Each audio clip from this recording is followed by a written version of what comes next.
Bem, nessa noite aqui no Conabis, muito especial, com a Mônica Pulpo, que é a editora e criadora do site Marihuana, que traz muita informação canábica aí pra gente.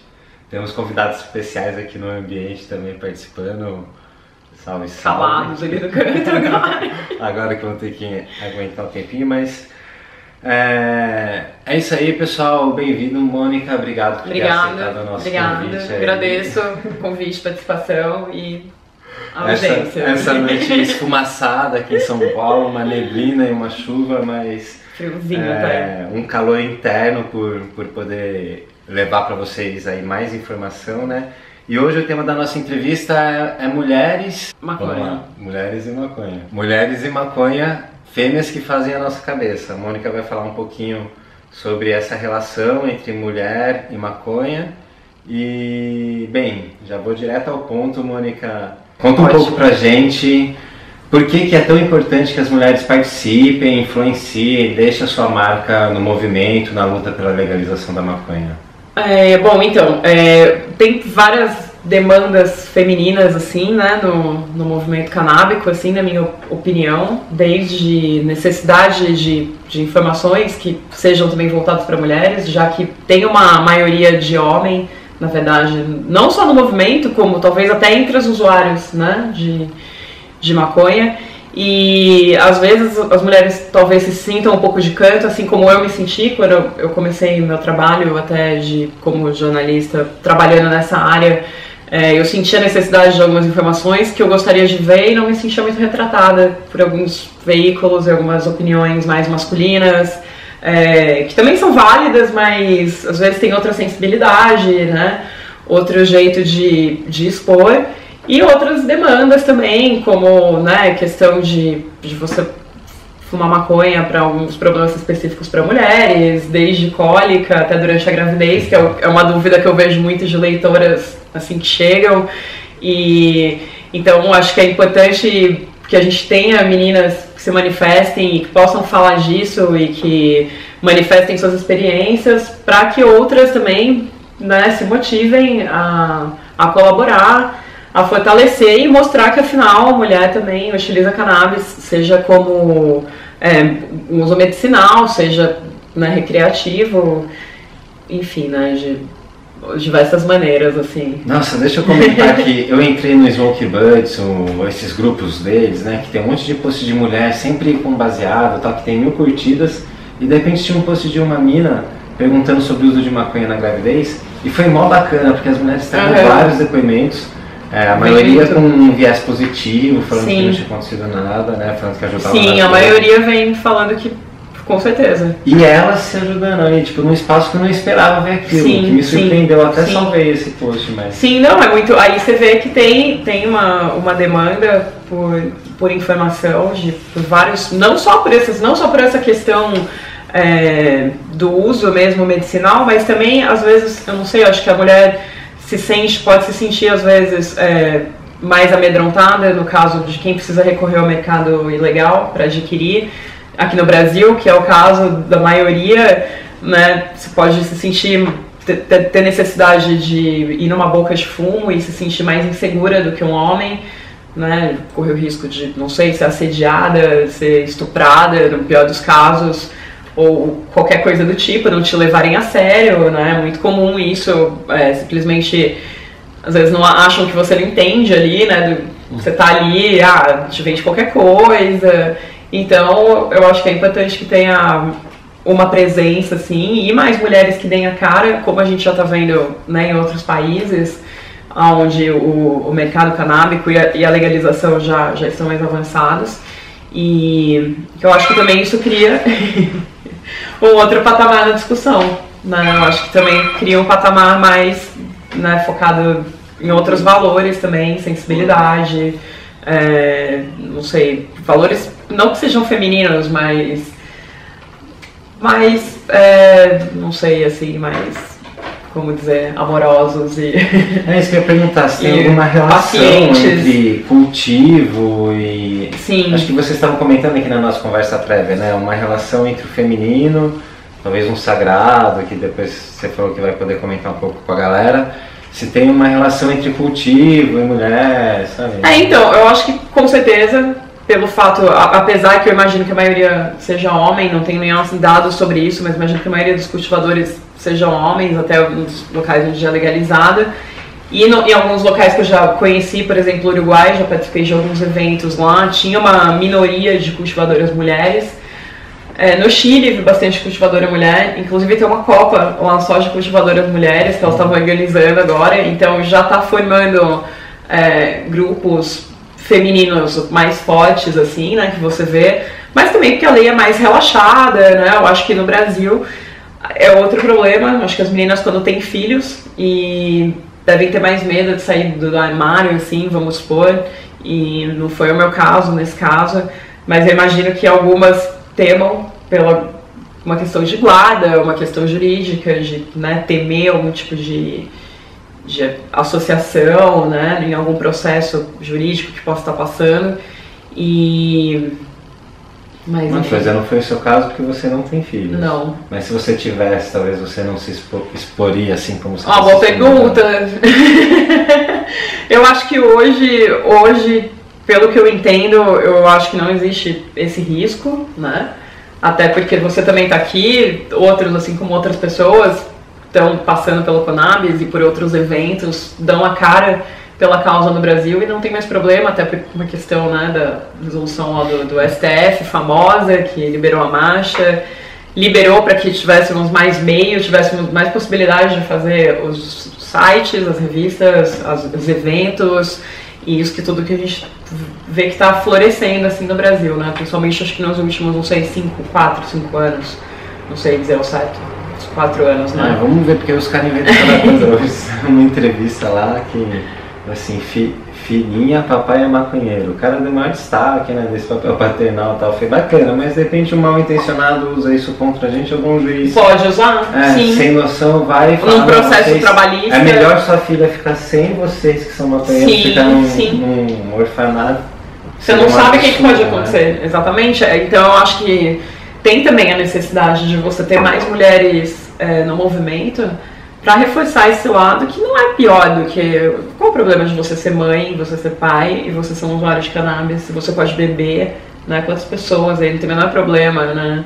Fazem festas com os filhos, tomam álcool em tudo, tomam álcool no Natal, e oferece, no aniversário das crianças, todo mundo tomando álcool, né? Ou alguns até oferecem, e é muito fácil de adquirir, a gente sabe disso, né? Sempre perguntam, né? Como é que você quer explicar para o seu filho quando crescer? Então... acho que as mães também precisam responder isso. Precisam responder, exatamente. Eu acho que você tem que saber abordar o tema também quando você é mãe, pai, né, de uma forma cuidadosa e também sem tabu ali, sem preconceito, né, ter isso bem resolvido. Vamos lá, deixa eu aproveitar aqui para fazer um merchan também, que a Mônica está aqui em São Paulo graças ao Ganja Talks, né, que convidou Sim. ela para uma aula que vai rolar aqui em São Paulo. Exatamente. E vocês vão poder acompanhar, quem puderam ter acompanhado, né, que já vai ter passado quando a nossa Mas você vai falar um pouco disso, né, Mônica, sobre também. A questão da participação feminina na luta, no movimento, no mercado. E uma das coisas que eu tinha pensado em perguntar para você também, pergunta já meio preparada, se tem algum exemplo de mulheres que podem inspirar a gente, Sim. especialmente as mulheres que também querem participar desse movimento, trazer esse lado, essa força feminina que você comentou. Com certeza. Né? Então, eu acho que agora, na verdade, historicamente falando, né, você vai ter ali... Fiz uma pesquisa breve ali de algumas referências mitológicas associadas a cannabis e mulher, e você tem até as mulheres como primeiras manipuladoras da cannabis para uso medicinal, quando, na época, estamos falando aí de bruxas, feiticeiras e curandeiras, né? Antes de Cristo, assim. Inquisição, né? Na época ali até as bruxas, o pessoal que foi queimado e exatamente, até os mais mitológicos mesmo. Claro, aí você tem as deusas, né? A gente chegou a repassar ali. No caso, eu identifiquei 3, até queria saber se tem mais, se você souber. Assim como tem o profeta verde, né? Que a gente descobriu.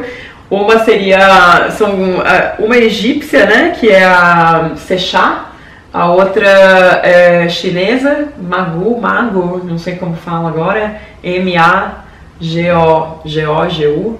Ela é chinesa, ela na verdade tem uma controvérsia, ela é uma deusa associada ao cânhamo, e China e Japão, se eu não me engano, não sei se é só China agora. E a outra, a terceira, é a Ishtar, que é a da Mesopotâmia aqui, que a gente falou. Pô, eu tinha anotado aqui pra ver, tá aqui atrás.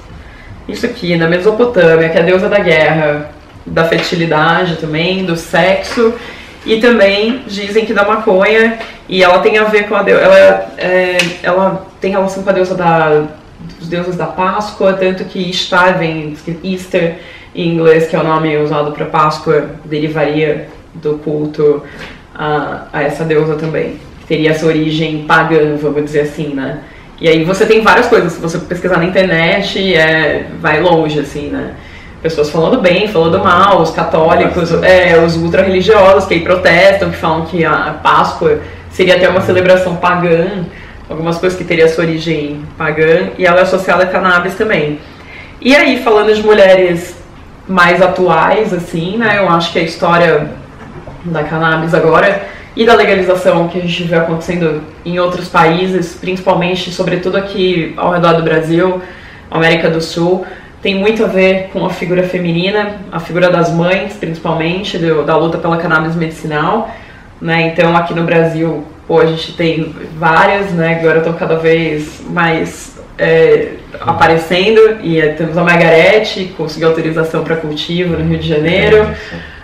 Tem a Cidinha Carvalho, aqui de São Paulo, mãe da Clária, que também toma a frente do ativismo aqui em São Paulo também, assim como várias outras, não saberia nomear aqui de São Paulo todas, mas eu sei que tem grupos de mães que são muito unidas e trocam muitas informações. A Catiele de Brasília, né, a primeira a conseguir a importação do canabidiol, um marco também na história aqui da legalização da cannabis. E aí em outros países, tem no Chile a Ana Maria Gasmuri, tem quais as outras ali? No Uruguai a gente tem a Laura Blanco, que é uma porta-voz lá da cannabis, e teve envolvida também toda a discussão sobre medicinal e a implementação, ou fez parte de um grupo que auxiliou na implementação e nas definições lá da lei da legalização do Uruguai. E ela está à frente da Associação Canábica lá do Uruguai, então é uma mulher que fala muito sobre cannabis nos eventos sobre o Uruguai, é muito bacana, assim. E aí a gente tem outra que é a holandesa, que quem gosta de haxixe, ela é uma deusa, ela deve ser cultivada, cultuada, desculpa. Vai ser, né? Exatamente, que é a Mila Jansen, que é a famosa rainha do hash, né, hash queen. Ela simplesmente inovou, assim, nos métodos de extração sem solvente de resina, né, de haxixe. E ela criou o pollinator, aqueles métodos de extrair o isolator. Inclusive eu vi uma palestra com ela uma vez e parece que uma das inspirações dela era durante a maternidade de um dos filhos, acho que lavando roupa, e ela já costumava fazer o hash de outras formas, acho que fazia na mão, e ela viu a máquina de lavar e teve uma brisa, não, vou fazer um método assim para extrair. E aí criou as primeiras máquinas que viraram um sucesso, agora tem várias marcas que fazem, né, tecnologias ali semelhantes. E nos Estados Unidos tem várias agora, com o crescimento da legalização lá. A gente tem a Cheryl Schumann, que é uma porta-voz aí das mães de Beverly Hills, elas têm um clube de mães e elas fazem uns jantares chiques, hoje elas degustam cannabis, harmonizam cannabis com a comida e dão muito esse tom da mulher, né? A mulher chique que fuma, a executiva ou a mãe, pra desmistificar mesmo, né? Elas são mães, são esposas, são tudo que. São até aquela coisa, visão careta às vezes da mulher, sabe? Né? Trabalhador. Também, mas às vezes até aquela visão da mãe mesmo ali. Não, mas também é maconheira, tá ali com o bong, tem vídeos dela excelentes na internet, assim, Moms of Beverly Hills Moms, algo assim. E temos a Jane West também, que é a fundadora da Women Grow, que é uma entidade que tem, acho que foi fundada agora em 2014, se eu não me engano, Denver, e tem sobressaído bastante no debate também, incentivado o empreendedorismo feminino ali no ramo canábico, promovendo eventos, até onde eu sei ali algumas ações que parece que elas promovem, e promove network e tenta, né, valorizar e estimular. E tem N referências, a gente pode ver, teve uma matéria da Newsweek em 2015, se eu não me engano, uma matéria de capa, e o título, agora em inglês eu não vou lembrar exatamente, mas traduzindo assim em português, é tipo, como é que a indústria da maconha, como a indústria da maconha será a primeira indústria bilionária do planeta que não será totalmente dominada por homens, assim, tipo, não será dominada por homem, já, né, sugerindo e dando exemplos de mulheres que estão ali na indústria canábica dos Estados Unidos. Aí você tem N empresas de produtos comestíveis, lá os edibles, e medicinais, e infusões e tudo, com mulheres e cultivadoras também. Tem grupos de cultivadoras na Califórnia, né? A gente postou um vídeo uma vez no Marihuana até, que era um grupo, são apenas mulheres lá, que elas têm uma fazenda de cannabis, elas processam alguns produtos também. E sensacional, assim, só mulherada trabalhando e mostrando que, né, podemos chegar junto. Agora tem a história das freiras lá. Tem as freiras, claro. Produção. Mas tava puxando por muita referência feminina. A gente trocou ideia também um pouco Sim. antes, Mônica, que tem um pouco com a realidade, a ver com a realidade brasileira, de duas estatísticas que a gente tinha comentado na nossa conversa. Claro. Claro. Das mulheres. A gente tá falando do lado bom. E do público do blog, da página do Marihuana, que a gente tinha comentado. De maioria de homens, claro. São duas estatísticas aí que a gente pode comentar. Então, na verdade a gente falou do lado bom, eu acho, né? Estamos falando do lado feliz, da participação das mulheres, e como é que as mulheres são prejudicadas, né? Porque a gente tem hoje o cenário de guerra às drogas, de proibicionismo. As mulheres saem perdendo muito, assim como os homens, claro, mas é evidente, assim, né, a gente tem um dado aqui que é do Conselho Nacional de Justiça, que o encarceramento feminino aumentou 567% nos últimos 15 anos, né, que foi 15 anos. 567% entre 2000 e 2014, e 68% desses casos são relacionados a tráfico de drogas, ou seja, 70% é muito, né? E com certeza, e esse dado aqui eu não tenho, mas imagino que alguém deve ter, talvez, já apurado, mas ou não, fica aí a pergunta, mas eu imagino que são pequenos casos, né? São mulheres que são presas levando droga para os parceiros dentro do presídio, às vezes para os filhos, para os namorados, né? E até são forçadas a fazer isso, né? Então, porque é obrigado, senão o cara vai morrer lá dentro, vai apanhar, vai acontecer um jogo sentimental, né? Tudo rola, de tudo. E são humilhadas de várias formas, né? Como a gente sabe, revistas vexatórias de mulheres, né? E isso acontece, é muito comum nas cadeias. Então, eu acho que são prejudicadas, somos, né, prejudicadas de muitas formas, ainda mais se você for considerar a população negra, se você for considerar a população numa situação mais vulnerável. E o público do blog, o nosso público ainda é masculino, né? Eu acho que a maioria é masculina ainda. Eu não sei dizer exatamente agora, se eu vou dizer uns 70-30%, assim, mulher. Talvez um pouco mais, eu acho que até... Eu já comparei, às vezes, algumas vezes com outros sites que eu já tive acesso, que já conversei com as pessoas. E eu acho que tem um pouco mais pela gente ter uma identificação feminina também. E o próprio logotipo, o nome e o fato de ser mulher fazendo, eu acho que vem bastante menina falar comigo.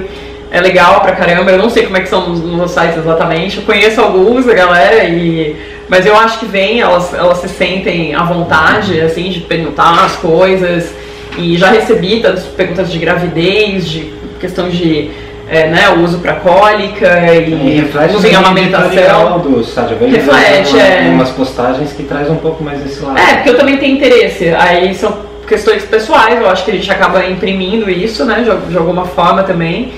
E eu sinto que, óbvio, talvez tenha uma maioria de homens que fumem também, eu não sei, eu não saberia dizer, não sei, uma pesquisa aí, BGE maconha.